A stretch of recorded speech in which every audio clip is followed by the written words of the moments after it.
Hi everyone, today we have a new video review, and as you can see we are going to talk about fresh release from ICM, which is molded in 1/35 scale, and you can notice that this is a new AH-1G Cobra. So before we had this kit in 1/32 and also in 1/48, now we have it in 1/35, which might be handy for some military dioramas, and this kit is numbered as a 53031. Of course we have a commercial sample, so this late production version, it will be exactly the same as what you will see in the video review if you get it in any good model shop, for example in Matelimex. And of course the first thing which is really hard to miss is the size of this box. It is as big as 1/32 scale kit.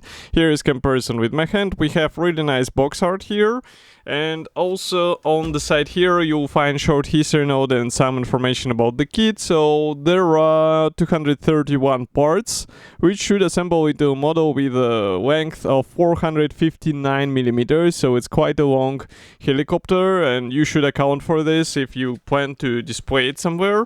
And on the opposite side you can see 5 marking options. Of course we will talk about them when we will be checking the marking guide in the assembly manual.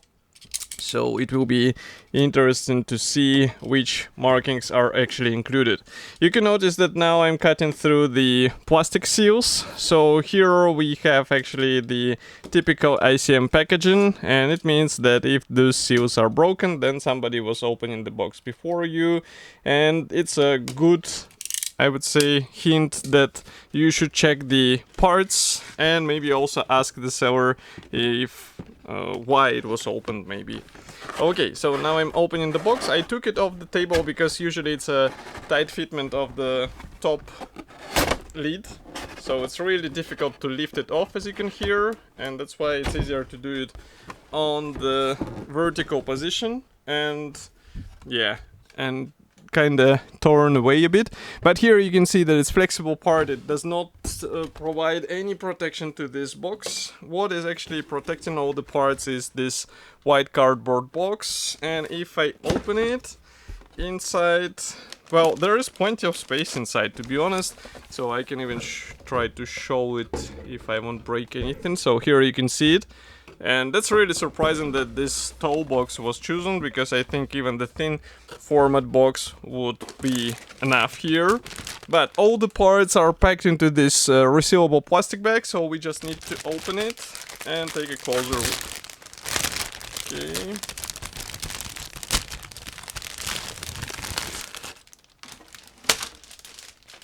My guess is that in 1/35 scale we won't see a lot of differences from a 1/32 scale release. So here we start with the first gray plastic sprue, and I guess I maybe can open the lenses a bit so that you can see more. So here we have fuselage halves, and overall design is somewhat similar to what we saw in the bigger scale release. You can notice that the tail section will have to be assembled and installed separately. I guess it was done in order to accommodate different assembly options. And overall molding quality looks fine. So if I zoom in and we take a closer look at the fuselage parts, here you can see that we have recessed panel lines and rivets. Also here you can see some of the cockpit parts. Then we have parts for the pilot seats. Here we continue with another fuselage half. Really nice external details, by the way. And here we have the cockpit base, which is molded as a single piece part. If we flip it over, here inside you will find some guiding elements which will help you with overall position. And this is really important because, well, again, I remind you that the model is quite long. Here is comparison with my hand. So half a meter is not a joke, and that's why you have to pay attention on how everything will be combining together, because otherwise you might end up with the ugly result. Next we continue with the sprue which was packed separately. So here we have the clear frame, and you can notice that we have really nice molding quality. Of course you should be able to open the canopy with those parts. We will check it in the assembly manual, and I also hope that we actually get the masking templates, because otherwise it might be a bit tricky to have a proper coverage of those parts. Next we continue with another large gray plastic sprue. So I zoom out again. We have here the landing skis. We also have the lower part of the fuselage. Also we have some parts for the engine compartment and for the main rotor. We also have some parts for the towing tag, and this is really interesting because some manufacturers just keep on it. Here we have this included and might be handy for depicting the helicopter in the parked position.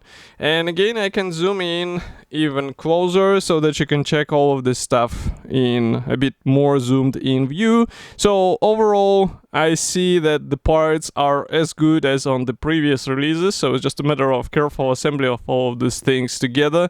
And here, by the way, you can see also these two types of the landing gear parts, and I guess the choice will depend on the version you would like to replicate. By the way, here for the bottom part we have also the guiding elements again, so this is also quite nice touch because it will speed up the assembly process in my opinion. Okay, next we continue with another gray plastic sprue, and here, by the way, we find the tail sections. So there are several versions, as you can see, so pay attention and use the right one, because it will be also important for copying the particular type of the helicopter. The same can be said about this main rotor blades. As you can see, each one should be glued out of two halves, and here, if I flip it over, we have again some guiding pins, which will, or actually those are guiding tabs, which will help you with alignment. And just to give you a better picture of those tail sections, I will zoom in and now show you these parts.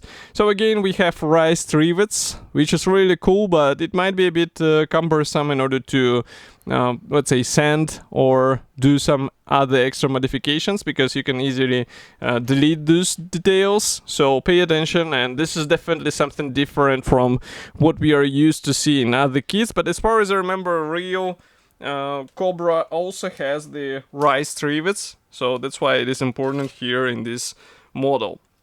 Next, we continue with the pair of the sprues. This is a sprue D, and I will leave you on one sprue because they carry the same parts, as you can see. And here we have external equipment, so this means the side sponsons as well as the machine guns, rocket launchers, and some other armament which can be installed onto this helicopter. And I can say that this is really nice bonus because some modelers or some model brands, they are actually skipping on this, and you have to buy it separately. Here you get it in the standard package, which is quite nice bonus because you have some parts left off and you can use them in the different builds, obviously. And you can notice that the quality of these items is also nice, so that's definitely a good addition, which is I would say should be appreciated from ICM, because a lot of brands, again, I will repeat, that they are skipping on such things.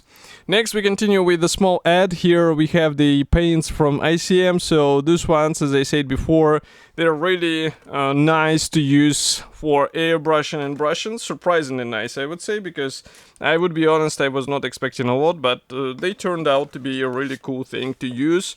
So that's why I recommend to check them. And next, we continue with decals.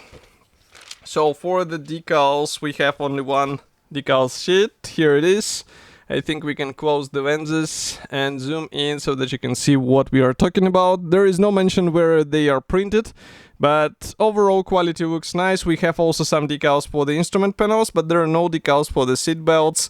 So for them, you will have to get some aftermarket PE or copy them with your own hands and tools. It's up to you which approach you choose, but there is no standard option.